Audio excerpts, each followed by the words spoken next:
It was quite daunting.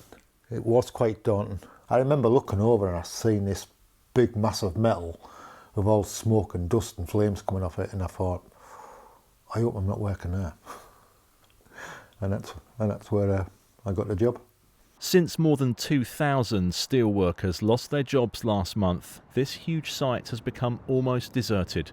The coke ovens that made coal into coke and the blast furnace where steel was produced have been shut down. Gates have been padlocked and the car parks around Steelhouse headquarters are empty. It's just sad. Normally you see a bit of black coming out the stack.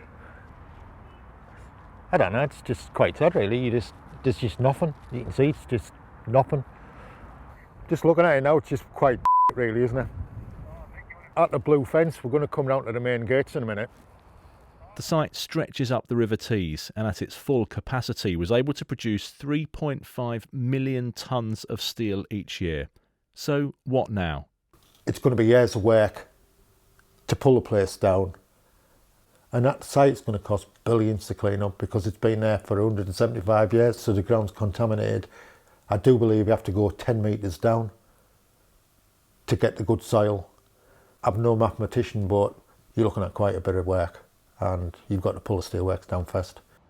Costs are hard to come by. The government department that's dealing with the site won't go into any figures, but we've heard the cost of keeping the site safe could be over £100,000 a week.